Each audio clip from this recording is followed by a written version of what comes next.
Hola amigas y amigos, bienvenidos a los museos del Banco Central, a otra actividad numismática. Hoy tenemos el gusto de contar con don Guillermo Marín. Don Guillermo Marín es un gran investigador de los boletos de café de Costa Rica, muy interesado también en la historia, y hoy nos viene a presentar un tema muy interesante, y es el relativo a Leonce de Vars, uno de los más importantes cafetaleros de la primera mitad del siglo XIX y quien emitió uno de los boletos más icónicos de la numismática costarricense. Así es que los dejo con don Guillermo Marín.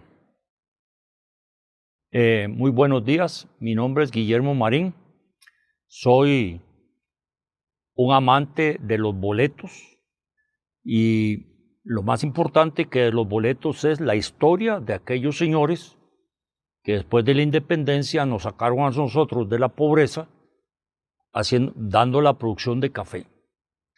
En este día voy a presentar el boleto de León de Vars. El problema es que si hablamos de la presentación del boleto, ahí tenemos el boleto y ya se terminó la presentación porque es único boleto.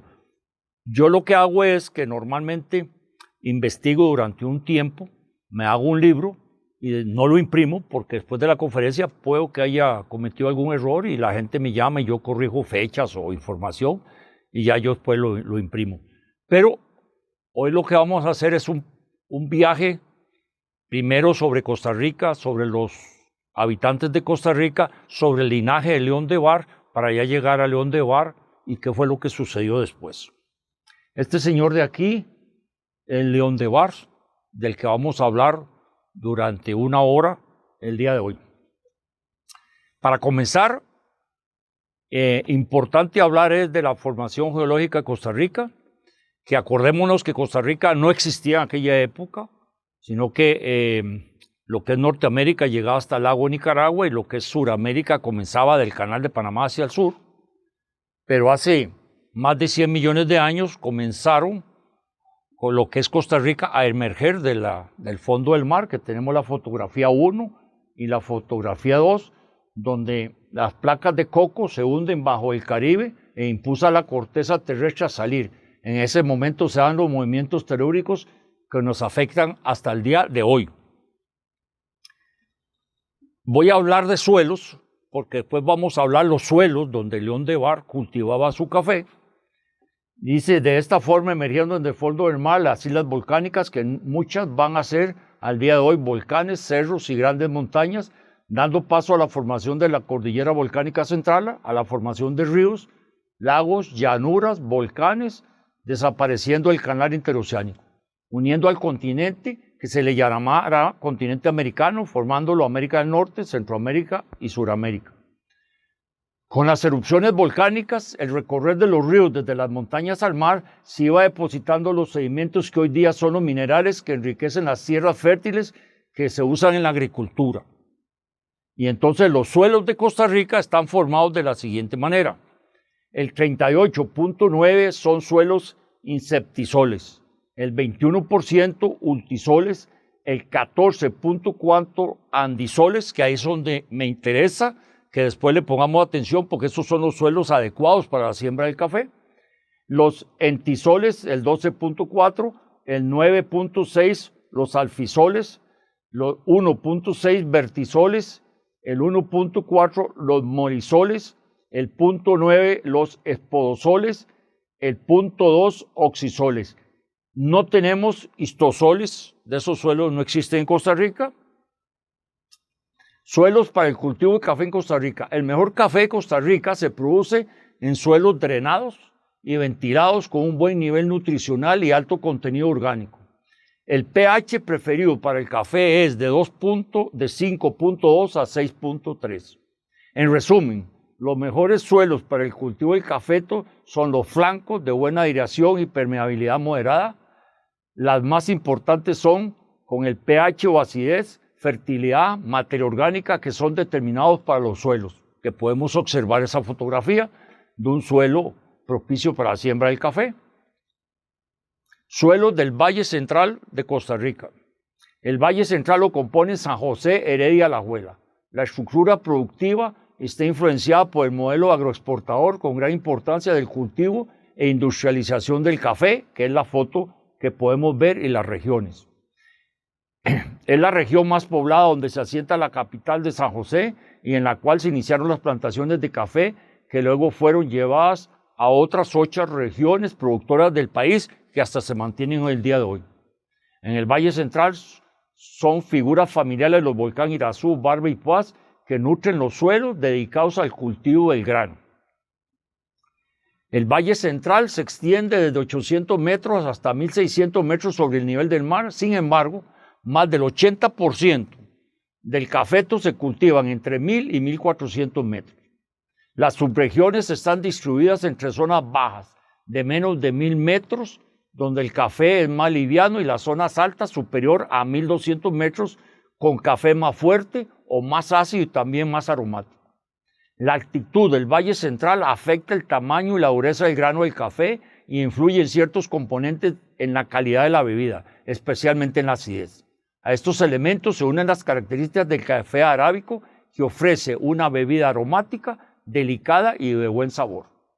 Los suelos tienen un ligero grado de acidez tropical, producto de un enriquecimiento por cenizas volcánicas. Son ricos en materia orgánica, lo que favorece la retención de la humedad, una buena distribución de las raíces y facilitan la oxigenación. La zona representa contenidos medios de materia orgánica y buena textura. Esta combinación de características proporciona vigor a la planta y es uno de los suelos factores que construyen a la excelencia calidad del café costarricense. El suelo del Valle Central es tipo andisol, que hablamos antes. Suelos andisoles, que es el que es propicio para la siembra del café. El suelo andisol es aquel que tiene alto contenido de compuestos organominerales estables, especialmente en el horizonte superficial. Los andisoles resultan ser suelos muy estructurados que proporcionan el buen drenaje, pero a su vez representan una buena retención de la humedad. Si nosotros vemos la toma de la izquierda, esas son donde están marcadas las 5 regiones productivas de café, que están esos suelos, y si vemos este corte, ese es un suelo andisol. Voy a hablar de los suelos de barro escalante, porque más adelante lo vamos a nombrar. Los suelos de barro escalante, que quedan al este de San José, que todo el mundo lo conoce, son suelos andisoles. Se utilizó por más de 80 años para la siembra del café. Desde 1940 se destinó para la construcción de viviendas, pero de 1940 hacia atrás eran un cafetal. Hoy día no vemos un cafetal, vemos pocos lugares donde no hay casas, son muy pocos los lugares que ya no están construidos. La conquista de Costa Rica. En su cuarto y último viaje, Cristóbal Colón descubre lo que se llamará años después Costa Rica. El 25 de septiembre de 1502 desembarca en la isla La Huerta, hoy día La Ubita, y Cariay, siendo hoy día Puerto Limón. Este territorio no se conquista por los españoles, ya que iba a ser para los descendientes de Cristóbal Colón. Para 1523, el gobernador de Panamá, Pedro Arias Dávila, empieza a mandar barcos con la idea de explorar qué había al norte de Panamá por el Pacífico, que es cuando desembarcan en el Golfo de Nicoya actual e inician el recorrido hacia el norte, llegando a Honduras, donde son devueltos por los soldados de Hernán Cortés. Recordemos que Hernán Cortés conquistó desde México hacia el sur, eran territorios de ellos, ya que este territorio era de ellos. Funda la primera ciudad de Costa Rica, Villa Bruselas, que normalmente dicen los historiadores que queda por el sector de Chomes. Durante 1525 a 1575 la conquista, son sometidos los aborígenes y se demarcan los límites de la provincia de Costa Rica por España. Hubo mucho derramamiento de sangre en la conquista de Costa Rica. El principal oponente de ella fue el cacique Garavito, el cual, después de luchar contra los españoles más de 10 años, se refugió con su familia al ocaso de subir en los territorios de los Guatusos, imposible de penetrar por los conquistadores por su topografía y arrojo de la etnia. Recordemos que muchos años después fueron los empresarios españoles que tenían sus negocios en Nicaragua, que se reunían grupos de amigos y empleados y se venían a territorio de guatusos de cacería. Entraban en cantidades con buenas armas y mataban a los guatusos cerca de la frontera de Nicaragua. Regresando después a sus casas. Al tiempo venían con más tiradores, entraban, asesinaban a más pobladores, desplazando lejos de sus zonas de cultivo, apoderándole los árboles de caucho. Garavito se entrega con la promesa de que su vida iba a ser respetada, y lo que sucedió fue que no le respetaron la vida y murió. Existen versiones de historiadores, investigadores muy serios que aseguran que cuando los españoles vinieron a Costa Rica habían 400,000, otro dijo que habían 100,000 y otros 27,000. Nosotros no vamos a discutir cuánta cantidad existió, ya que el libro se trata de otro tema. Sería muy difícil asegurar la cantidad exacta de los habitantes que había, ya que no hay documentos que lo prueben. Cuando los españoles inician la conquista de la provincia de Costa Rica, los que habitaban eran los dueños de esas tierras y no eran los españoles. Pasan muchos años y vienen las épocas de independencia. Y aquí voy a dar un dato muy importante que es muy relacionado con nuestra independencia, y recordémonos que como León de Bar es francés, vamos a hablar un poco de Napoleón, pero es para irnos involucrando ya llegar a León de Bar. Napoleón Bonaparte invade España en 1808 hasta 1813. Recordemos que a él lo toman preso en 1814 y muere en 1815. Gobernando José I. José I era el hermano de él, y por el Tratado de Balenquey, Napoleón reconocería esta situación y acepta como legítimo rey de España a Fernando VII. Recuérdese que al hermano de Napoleón le decían Pepe Botella, no gobernó muy bien, y Napoleón acepta que Fernando VII, y es importante recordar ese nombre más adelante, porque Fernando VII es primo de los Borbones, de la casa de los Borbones, y León de Bar viene de esa descendencia. En América del Sur, desde 1819, Simón Bolívar independiza hasta 1830 de la corona española a Ecuador, Bolivia, Perú, Colombia y Venezuela. En México, en 1810, inicia la independencia, terminando el 27 de septiembre de 1821 en Centroamérica, inicia en 1811, siguiendo Guatemala el ejemplo de México hasta 1821. Este dato que quiero compartir con ustedes es muy interesante. La corona española estaba muy desgastada, sin recursos, desacreditada. Las fuerzas militares eran menores al pueblo sediento de libertad, alzado en armas. Los libertadores recibían armas, munición, entrenamiento y hasta tropas por parte de los ingleses. A veces nos quieren dar a la idea de que las independencias son hechas solo por los pueblos, y desde Sudamérica a Centroamérica, inclusive Costa Rica, siempre existió la mano inglesa. Y veamos esta información. Los ingleses le proporcionaron a Simón Bolívar y a los libertadores de Sudamérica durante el trayecto de la independencia 104,000 fusiles, piedras de chispa 35,617,864 piedras, munición 4,508 toneladas, balas de cañón 10,254 toneladas, pistolas 100,634, sables 209,864. Ahora vamos a ver las tropas que le ayudaron a Simón Bolívar a independizar de los españoles. Los ingleses mandaban a sus militares, como el coronel Ipsel, 720 hombres, el coronel English, 1,200 hombres, coronel Elson, 572, coronel Diveroch, 1,729, general MacGregor, 600 hombres, coronel Meseroni, 300 hombres, coronel First, 200 hombres, y mandaron civiles que colaboraron con la independencia, 387 civiles, como diríamos ahora mercenarios. Costa Rica adquiere la independencia el 15 de septiembre de 1821 sin derramar sangre y sin disparar, suscribiéndola el 28 de octubre de 1521. Costa Rica se independiza, los españoles se van. Los que se quedan son los dueños de las mejores tierras, los naturales pobres, casi como si estuvieran en la prehistoria, comienzan a gobernar con la ayuda de los hijos de los españoles, nacidos en el país donde pasan a gobernar la oligarquía intermedia. Es importante mencionar dos cosas. Los españoles, muchos se van representando al gobierno, pero quedan muchos españoles y con mucho dinero. Y con mucho dinero. Los que no quedan con mucho dinero son los naturales nuestros. Designaron muchos gobernantes interesados de sacar de la pobreza a los ciudadanos y al país, promulgaron leyes que beneficiaron al pueblo, destacando una de ellas la siembra del café. En 1797, el gobernador Vázquez y Telles inicia el cultivo de café, dándole seguimiento a Tomás de Acosta y luego Hurtado de Mendoza, dando oportunidad de que para 1821 Costa Rica ya tenía avanzado la siembra del café.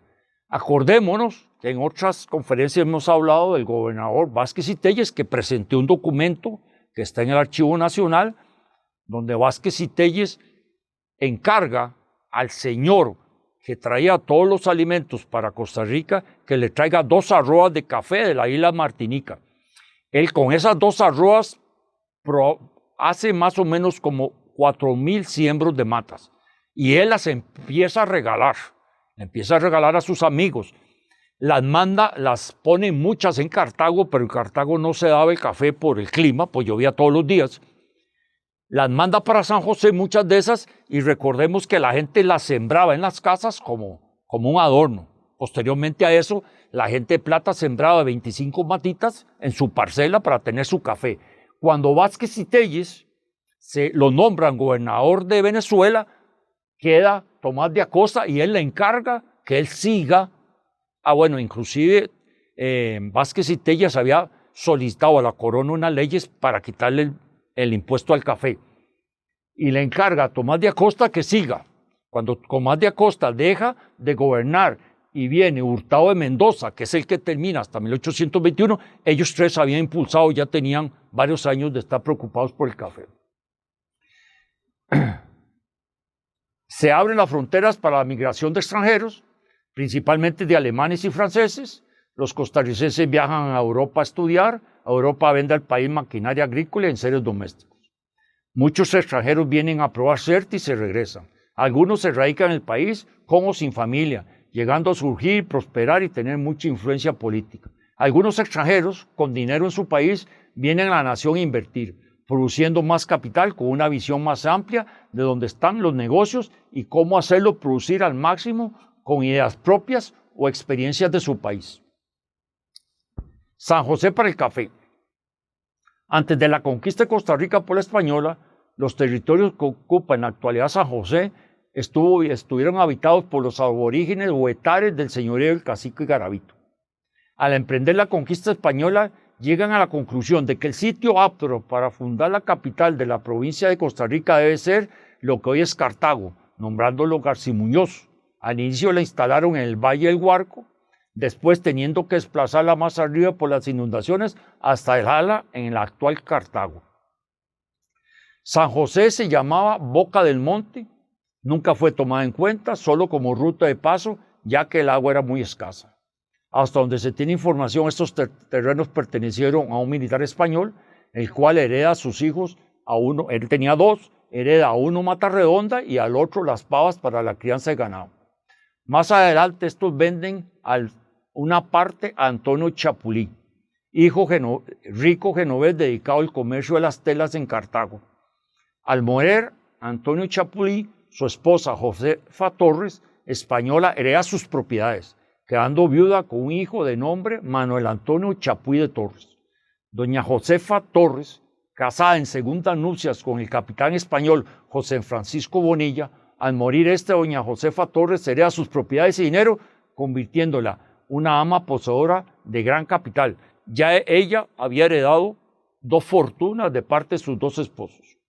En septiembre de 1712, en el Valle de Curriabal, nace Manuel Antonio Chapuí Torres, el cual estudia en León de Nicaragua sacerdocio, viene al país a desarrollar sus funciones en la Boca del Monte con gran acierto y aprecio de ciudadanía.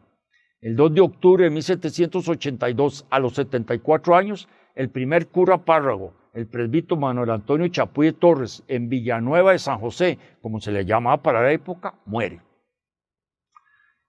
En su testamento declara que las tierras ubicadas desde Montes de Oca, Zapote, Atillo, Anonos, Uruca, hoy día, colindantes con el río Torres, en honor a su madre, las hereda a toda persona que quisiera vivir debajo de la campana. La villa de San José de la Boca del Monte comienza a poblarse en 1737. Esta foto que vemos acá a la derecha fue tomada 100 años después. Así que si ustedes ven los caseríos y las calles y todo bastante pobres, imagínense cuando comenzó a poblarse San José hacía 100 años hacia atrás. Ningún gobernante español, ni después de la independencia, respetaron el legado del padre Chapuy de entregar 9.500.000 metros cuadrados, o sea, 950 hectáreas, que es el centro de San José. Muy pocas tierras se entregaron, se usaron para entes gubernamentales, se vendían las tierras para poder construir acueductos, carretera, etc. Muy poca tierra se entregó para el ciudadano que quería vivir debajo de la campana. Se entregaron para la agricultura, ganadería, al final para la siembra del café, con más énfasis en el centro de San José y sus alrededores. En el centro, a 50 metros al norte de la catedral, se sembró el primer lote o parcela de café. También donde está el edificio Macaya, se da por cierto que existió la primera siembra de café. Hemos hablado de cómo se formó Costa Rica, los habitantes, las tierras, y ahora vamos a ya irnos metiendo a León de Bar. Resulta que León de Bar viene de una descendencia real. Cuando él viene a Costa Rica, él viene ya de una descendencia real. Pero voy a explicar de qué casa viene él. La casa que vamos a hablar era la casa de los Borbones. Luis XV, rey de Francia, que es el que tenemos en el centro, hereda el trono a Luis XVI. Y Luis XIV hereda el trono a Luis XV. Y Luis XV hereda el trono a Luis XVI. Luis XV no tiene descendencia porque gobernó durante 79 años y le entrega el reinado a su bisnieto. Luego Luis XV le entrega el gobierno a Luis XVI. En Luis XVI vamos a hacer un paréntesis porque acuérdense que fue cuando se tomó la Bastilla y él y su esposa años después fueron ejecutados. Ok, Luis XV de Francia gobierna desde 1715 a 1774, 59 años. Fue rey de Francia, de Navarra, además copríncipe de Andorra y duque de Anjou. Luis de Francia fue llamado el Bien Amado, heredó el trono a la edad de 5 años de su bisabuelo Luis XIV, muere en el 74, quedando su hijo, rey Luis XVI. Luis XVI de Francia, que es el que está a la derecha, fue rey de Francia y Navarra de 1774 a 1793. Gobernó solo 19 años. Fue copríncipe de Andorra y rey de los franceses. Padre de Luis XVII, María Teresa, Luis José, Luis, Clotilde, todos de Francia. Ok. Este señor que vamos a ver aquí fue familia de Luis XVI. ¿Qué es lo que sucede? Que Luis XVI, cuando comienza a gobernar, que quería que su dinastía se prolongara, primero nombra a su hermano para que lo suceda más adelante y nombra a Luis Antonio, que es sobrino de él, lo nombra Delfín. ¿Qué es nombrar Delfín? Durante 400 años en Europa o en Francia, cuando nacía el primogénito, el heredero del trono, se le nombraba Delfín. Solo él podía nombrarse Delfín. Pero como Luis XVI era el rey, nombró a su sobrino Delfín. ¿Qué es lo que pasa con nombrarlo Delfín? Que tiene propiedades, tiene riquezas, tiene sirvientes, tiene castillos.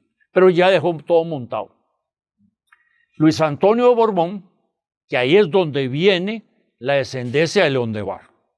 Luis Antonio de Borbón, acuérdense que la casa de Borbones, y Sajoya, hijo de Carlos X y María de Francia. Fue sobrino de Luis XVI, en el cual otorgó el título de Duque de Angulema. Duque de Angulema, y fue el último delfín.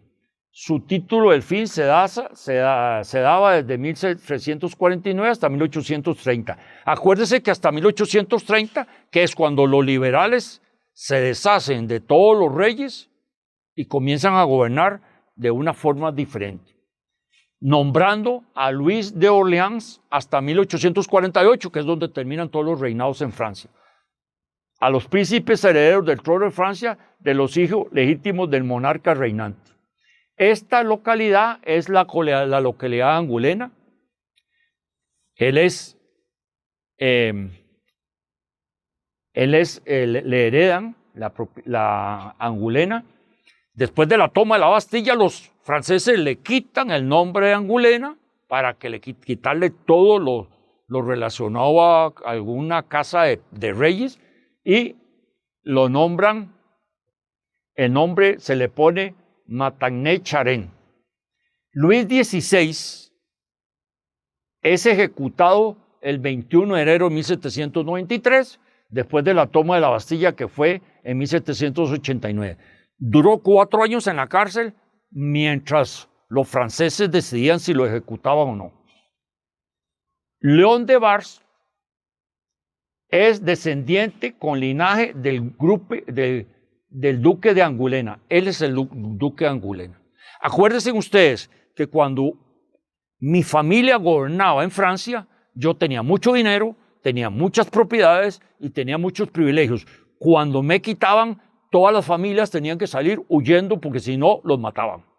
León de Bar viene de esta descendencia de Luis Antonio Borbón, que es el duque de Angulema. ¿Por qué es el duque de Angulema? Porque esos territorios se llaman Angulema. León de Bar viene de ahí.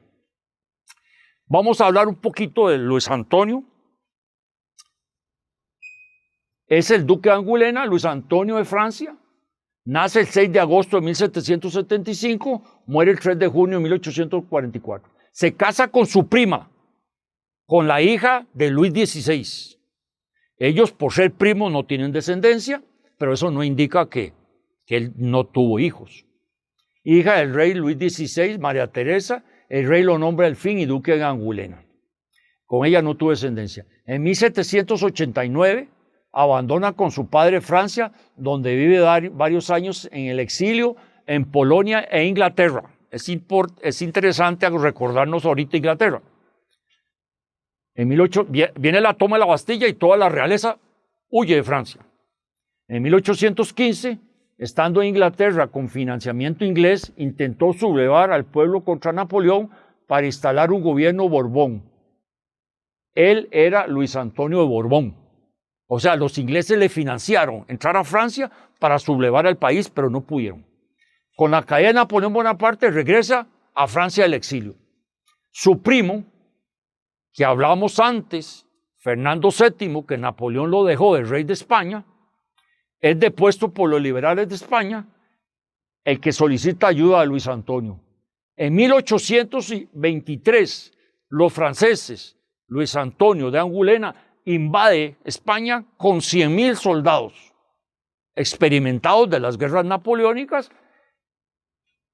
con los famosos, hay una historia que le llama los 100,000 hijos de San Luis. En 2 meses vencen las tropas liberales. Los franceses, para no estar matando mucha gente, no desgastar sus tropas, le dicen a los españoles: negociemos, ustedes se entregan y nosotros le perdonamos las vidas y no persecución. Y los españoles dicen: los franceses nos están a nosotros ofreciendo el perdón, depongamos las armas. Deponen las armas, los franceses le dicen a Fernando VII: le devolvemos porque son primos, le devolvemos el trono, pero usted gobierne bien. Y él hace esto. Otra vez en España, persigue, encarcela y mata a todos sus enemigos. A ninguno lo perdonó. Carlos X es hermano de Luis XVI y el papá de Luis. Carlos X Carlos es padre de Luis Antonio Borbón, duque de Angulema, llega a reinar a Francia el 16 de septiembre de 1824. Acuérdense que ya ahí comenzaban a tambalearse los reinos. Luis XVI muere, queda Carlos X, que es padre de Luis Antonio de Borbón, pero gobierna hasta 1830. Solo gobierna 6 meses, tiene que irse al exilio con su hijo Luis a Austria y muere en 1844. Quiero que tengamos bastante presente esta fecha, 1830. Para 1830, todos los reyes borbónicos terminan de gobernar en España. Eso significa que todas las familias de la casa borbónica tienen que irse de Francia. En 1830. Este señor es Luis de Borbón, ese es el sello de la casa, y esto es lo que hoy día es el pueblo de Angulema. Para hacerlo rápido, tenemos aquí a Luis XIV, que le entrega el puesto a Luis XV, Luis XV a Luis XVI, esas son sus esposas. Carlos, que es hermano de Luis XVI, es papá de Luis Antonio de Francia. De aquí es donde viene la descendencia de León de Bar. Ok, ahora ya vamos a meternos un poquito con León de Bar, pero siempre mantengamos la fecha de 1830 presente. El verdadero nombre de León de Bar es Léonce Alphonse de Bar du Martray. Nosotros en español le decimos León de Bar. León de Bar nace en 1810 en Francia, en los Alpes franceses, cerca de la Costa Azul, y muere en 1882, el 1 de enero, en San José, a los 72 años. Hijo de Jean-Léon de Bar y Cecilia Elizabeth Susana de Mortrey, casado en 1838. León de Bar se casa en 1838, a los 28 años, con Rita de Jesús Antonia Castillo Villagra. Ella nació en 1813 y muere en 1866. Ella era hija, fuera de matrimonio, de Mariano Montealegre Bustamante. Acordémonos que Mariano Montealegre Bustamante tenía 2 hijas, fuera de matrimonio, y a una casó con Milet. Y acordémonos de Milet ahora, más adelante. Y la otra la casó con León de Bar. De ahí es donde los dos se hacen cafetaleros. León de Bar, con su primer matrimonio, tuvo 3 hijos: Leoncio, Isolina y Josefina. Leoncio probablemente murió muy joven, porque en ningún lugar logré conseguir la información, pero sí queda Isolina y Josefina. En segundas nupcias, León de Bar enviuda y se casa con Jacinta Bonilla Carrillo el 26 de diciembre de 1869, cuando tenía 59 años. Con ella no tuvo hijos, pero sí fue casado 2 veces. Acordémonos los nombres Carrillo y Montealegre. Algunos historiadores, y fueron varios consultados, aseguran que León de Bar ingresó al país en 1829. Acordémonos que la dinastía de los reyes borbónicos, donde él venía con una descendencia, se termina en 1830. Eso significa que ya se sentía que ellos no podían sostenerse en su país, y León de Bar, a los 19 años, decide abandonar Francia. Vino de Francia vía el Cabo de Hornos, desembarcó en Punta Arenas con algún capital que él traía, y de primera entrada compra territorios en Guanacaste. Acordémonos, compra territorios en 1829 en Guanacaste, 1829-1830, compra territorios en Guanacaste y se dedica a sembrar palo de Brasil. ¿Por qué siembra palo de Brasil? Porque el palo de Brasil en Francia lo pagaban bien. ¿Y qué es lo que sucedía? Que como lo pagaban bien y allá en Francia no lo podían sembrar porque es de un clima tropical muy, muy fuerte, él siembra palo de Brasil. El palo de Brasil se usaba en ese momento para normalizar los niveles de presión arterial, para tratar las infecciones renales y vías urinarias, reforzar el sistema respiratorio, reducir los dolores estomacales, tiene propiedades antiinflamatorias, promueve mejor digestión, ayuda a bajar el peso y tiene propiedades antibacteriales contra el cólera. O sea, en esa época el palo de Brasil era lo de moda. Él, con 19 años, compra territorios en Guanacaste, pero no viene todavía a San José. En San José, después de mandar bastantes embarques a Francia con su capital y hacer un poco más de capital, se viene a San José y se dedica a comprar terrenos en el Monte del Aguacate para la extracción de oro. Con su capital, él compra muchas propiedades en el Monte del Aguacate y comienza a explotar todo lo que es oro. Ya tenía ingresos de que había traído, ingresos del palo de Brasil, ingresos de las minas de oro. León de Bar se casa en el 38 con Rita Castillo, hija de Mariano Montealegre Bustamante.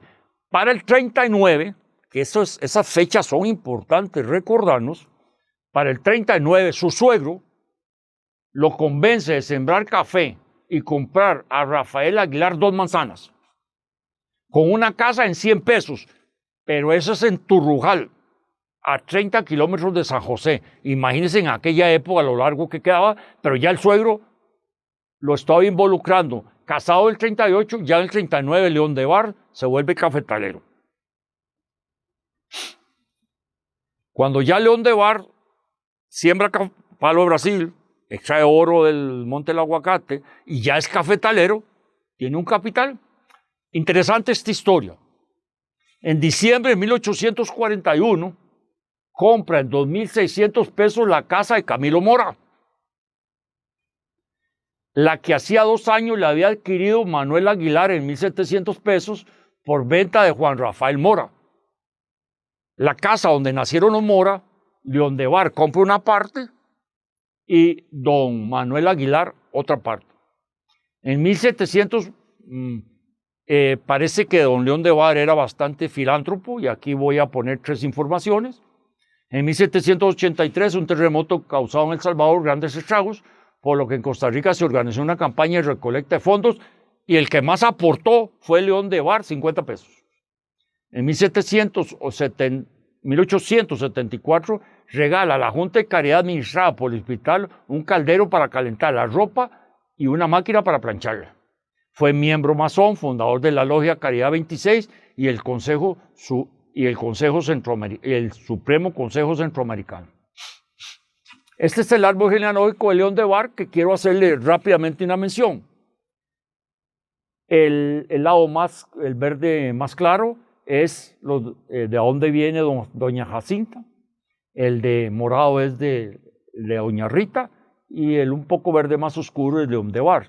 León de Bar de primera nupcia se casa con Rita y de segunda nupcias con doña Jacinta. Con doña Jacinta no tiene hijos, pero con doña Rita tiene a Leonzo, a Isolina y a Josefina.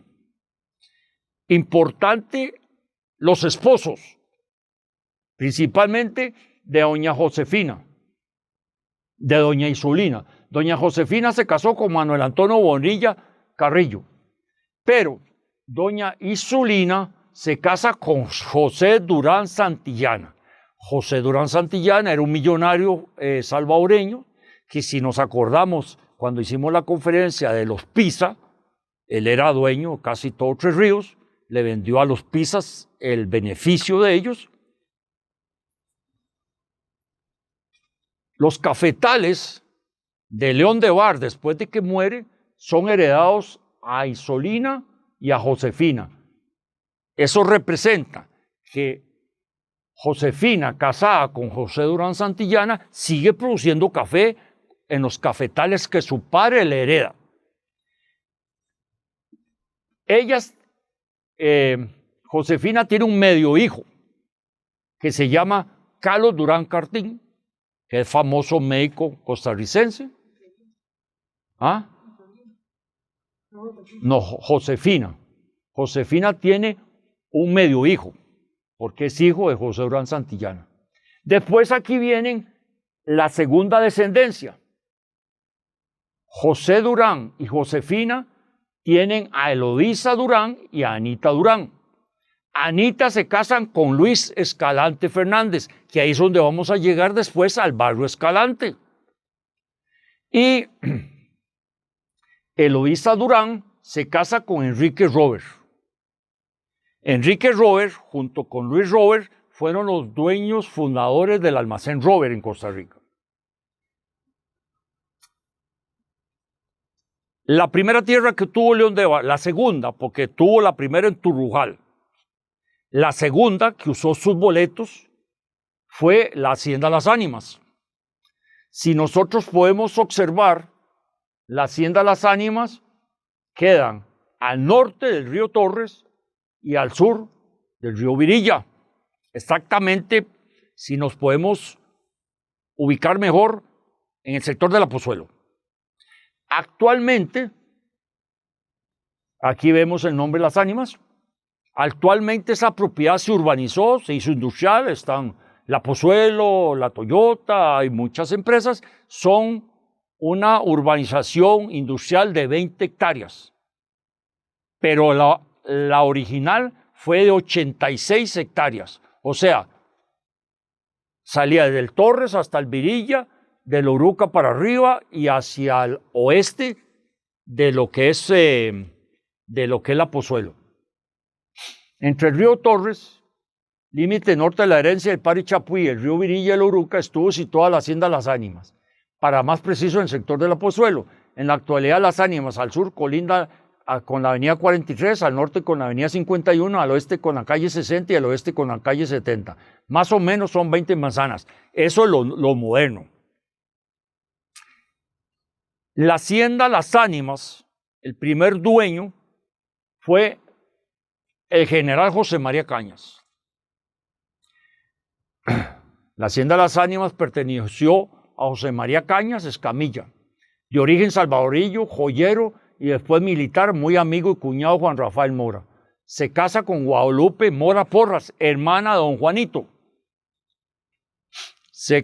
Llegó a Costa Rica con el contingente de oficiales que venía con Francisco Morazán Quesada, el cual gobernó la federación de 1830 al 39.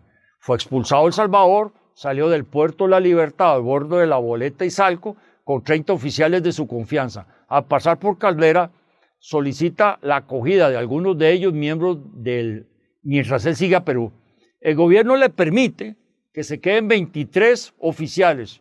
Entre ellos venía el capitán Cañas. En ese momento tenía el rango de capitán. En 1840 él empieza a hacer la finca Las Ánimas.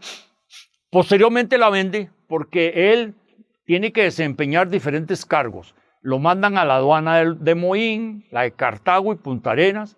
En el 47 fue intendente general de Estado, secretario de Hacienda, Guerra y Marina, gobernador de Punta Arenas muchos años, e inclusive tuvo hasta un negocio, y Moracia, que es lo que hoy día es Guanacaste. Fue ministro plenipotenciario de Centroamérica. Héroe de la campaña del 1856-57, al lado de José Joaquín Porra Moras. Acuérdese que el hermano don Juanito era un militar que hizo una buena campaña, una excelente campaña, pero como fue por el lado del río San Juan, no se le da mucha importancia. En 1859, firmante de los tratados Cañas Martínez y Cañas Jerez. Al ser derrocado su cuñado, Juan Rafael Mora, se traslada a El Salvador, donde es nombrado comandante en jefe del ejército de El Salvador. Al año, Mora y Cañas regresan al país con el ánimo de recobrar el poder con la batalla de la Angostura en Punta Arenas. Son derrotados y Cañas fusilado al fracasar la incursión el 20 de octubre del 60. Es importante recordarnos que cuando Cañas llega a El Salvador, el presidente de El Salvador lo nombra comandante en jefe de los ejércitos de El Salvador y le ofrece que venga a Costa Rica. Si ganan la Angostura, él le manda tropas de El Salvador para mantener el gobierno, solo que del otro lado tuvieron más visión. Su esposa se va a El Salvador, donde un representante vende sus propiedades por encargo de ella. Hay una famosa carta que el general Caña le manda a Lupita y le dice: tenés que comenzar a ahorrar porque en tiempos difíciles es muy complicado. Pero vamos a hablar cuando él muere las propiedades que tenía. Tenía una hacienda de café en Pavas que costaba 13,000 pesos. Un potrero en Pavas de 378 pesos, casa con 2 potreros en San Mateo de Alajuela, en Esparza, Marallonal de Esparza, Punta Arenas, Chacarita, San José y Punta Arenas. Esas eran las propiedades que él tenía, que la esposa vende para poder subsistir. Ok. Después de que Caña vende esa propiedad, se le vende a don Vicente Fábrica. Don Vicente Fábrica es un coronel de mucha valía en Cartago, con grandes haciendas, y compra la hacienda Las Ánimas, que tenía en ese momento 86 hectáreas. Él fue gobernador de Cartago, alcalde, munícipe, regidor, y fue uno de los firmantes de la Acta de la Independencia. León de Bar le compra la hacienda Las Ánimas a este señor y le compra en 30,000 pesos las 86 manzanas, o sea, a 348 pesos la manzana en la hacienda Las Ánimas. León de Bar cultiva el grano del café hasta su muerte en 1882. Sus hijas con sus esposos siguen la tradición. El boleto que ahora vamos a enseñar viene desde esa época donde León de Bar produjo ese boleto que era para una cajuela para poder pagar el café en la hacienda Las Ánimas y en el sector que ahora vamos a hablar del barrio Escalante. Para hacer una mención rápida, la hacienda Las Ánimas después pasa a conformar la hacienda La Caja. La hacienda La Caja se comienza a hacer en 1900. Don Otto John Uber, comerciante alemán con domicilio en Hamburgo, compra varias fincas para hacer la hacienda La Caja de 700 manzanas. Entre ellas está Las Ánimas, Coronado, La Caja, Don Alejo, Elecciones. Él hace toda la hacienda La Caja. La foto de la izquierda es la casa cuando recién terminan de construirla, y a la derecha es la casa actual, que es propiedad de Lina hoy día.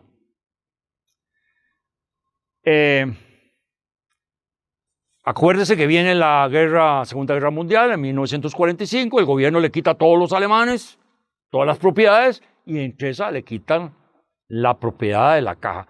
Después, al tiempo, les devuelven un poco, pero no les devuelven mucho. Tan es así que el gobierno se dejó mucho terreno, y hoy día, donde estaba la hacienda La Caja, el gobierno tiene la planta de elecciones, el INA, el Canal 13, el Hospital México, el Hospital del Trauma, Parque Nacional de Diversiones, Migración Extranjería, Cementerio de Oruca, la Escuela Otto Uber, la Carpio, Relleno Sanitario, AIOA, planta de tratamiento y aguas residuales. Hago mención de la Escuela Otto Uber porque la escuela originalmente era de los Uber. Lo que pasa es que después, en 1939, el gobierno la nacionalizó.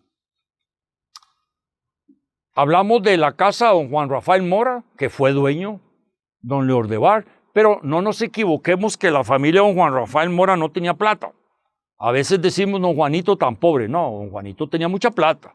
E inclusive su bisabuelo fue militar en Cartago. Su abuelo fue capitán. Su padre fue empresario, que ahí es donde nos han contado la historia, que era malo para los negocios.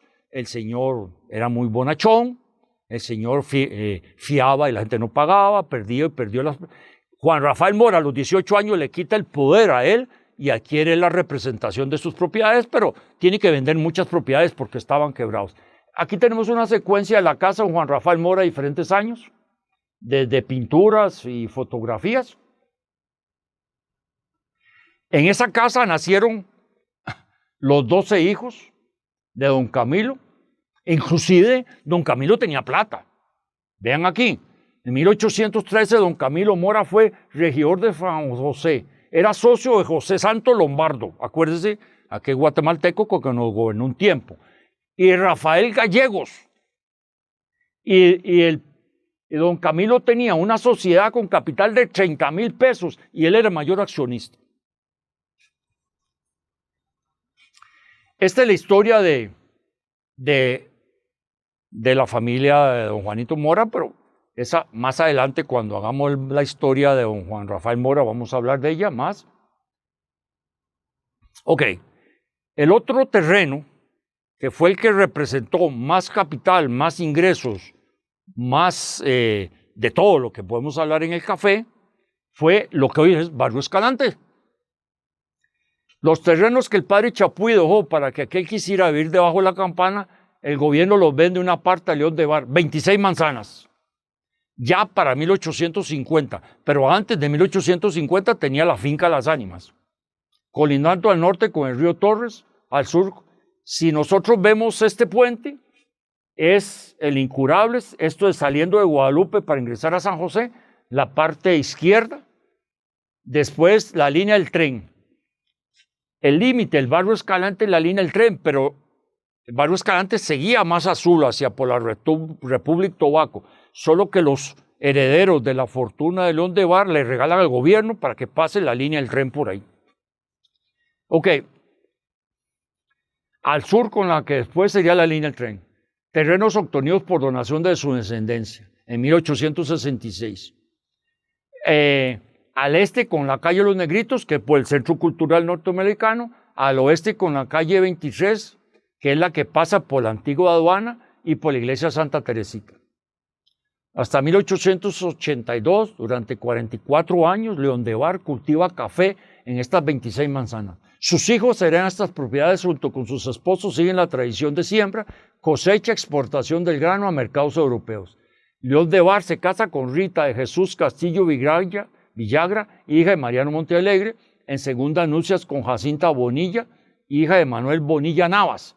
Manuel Bonilla Navas, este señor de aquí, y María Cecilia María Carrillo Morales, la señora de la izquierda. Y Solina de Bars, hija de León de Bar, se casa con don José Durán Santillana, que es el que tenemos a la derecha, un gran comerciante, poseía grandes extensiones de tierra en el país, sigue con la siembra de café, tienen 2 hijas, una Eloísa y la otra Anita.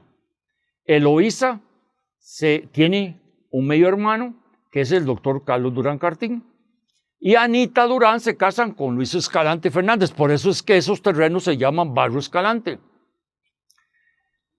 Vamos a hablar un poquito de don Luis Escalante. Don Luis Escalante Fernández nace en 1873 y muere en 1969 a los 89 años.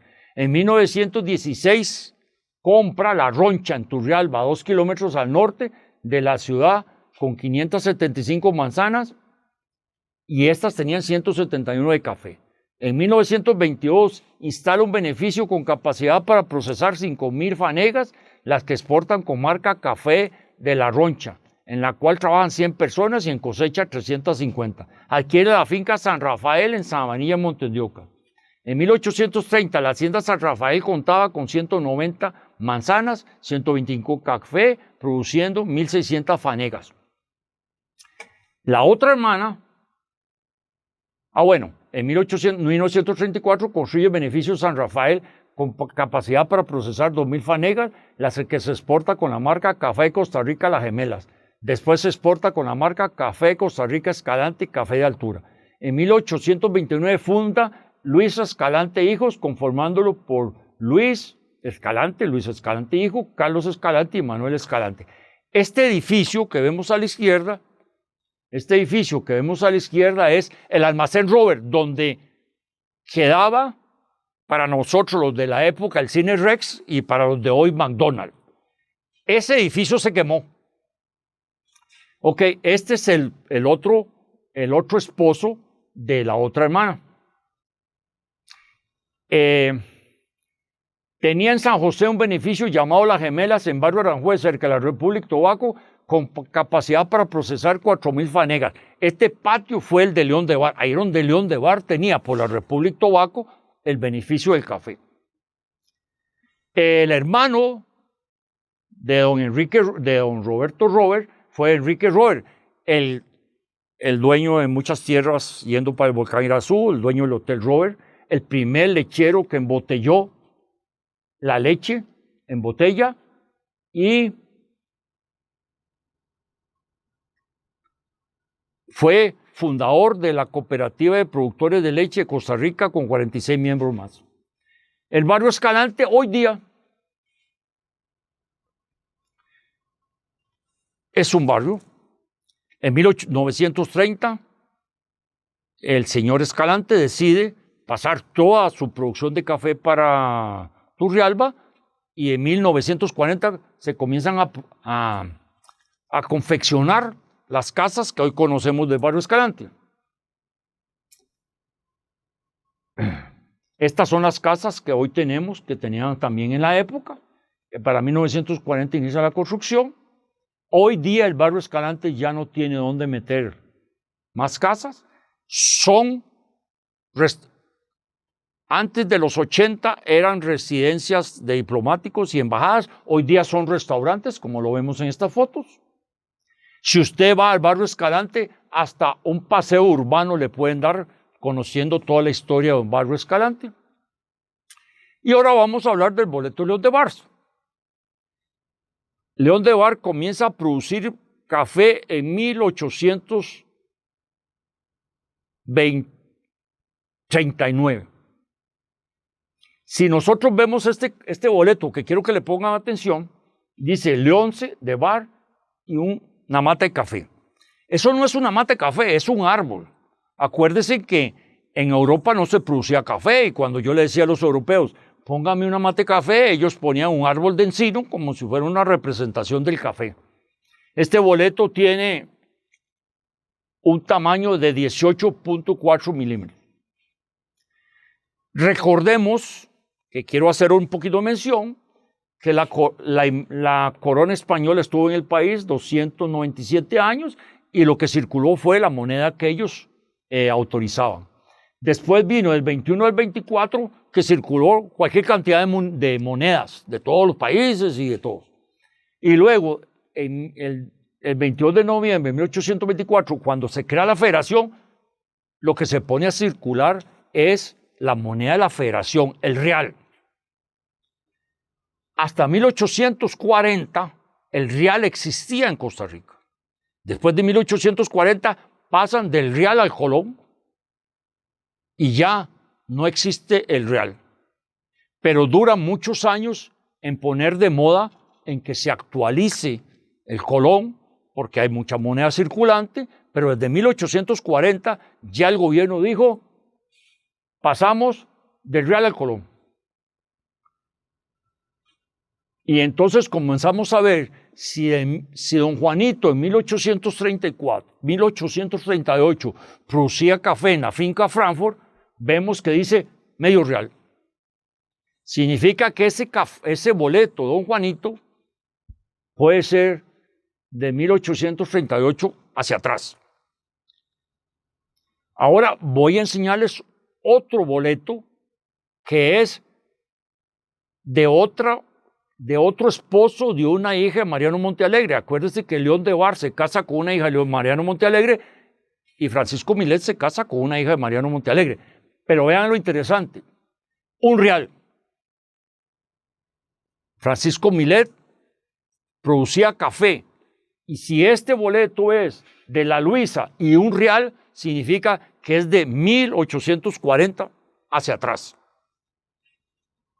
Si nosotros vemos, si lo comparamos, medio real y un real, son boletos muy antiguos, que eso es lo que quiero llegar. No puedo decir de qué año son, pero son boletos de los más antiguos. Pero lo más importante es que quiero hacer esta comparación.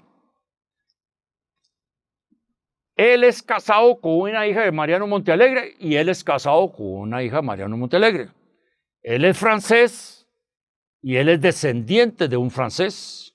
Él como francés tiene mucha plata, tiene muchos negocios, muchas fincas y Milet tienen muchos negocios y muchas fincas.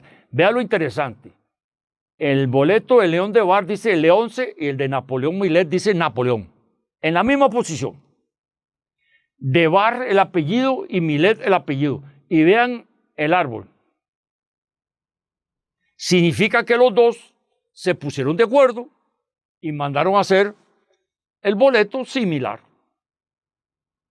Eran familia, estaban emparentados, con 2 hermanas fuera de matrimonio, pero me interesa saber, enseñarles eso, porque el boleto de León de Bar, aunque no dice la fecha, es uno de los boletos más viejos que hay, porque León de Bar empezó a producir café en 1839. Muchas gracias. Bueno, muchas gracias, don Guillermo, por esa excelente presentación. Y bueno, los invitamos a todas y a todos a seguirnos siempre por las redes sociales y estar atentos también a las actividades que los museos del Banco Central están programando todos los meses. Les recordamos también que los museos del Banco Central están abiertos en horario normal, siguiendo todas las medidas que establece el Ministerio de Salud.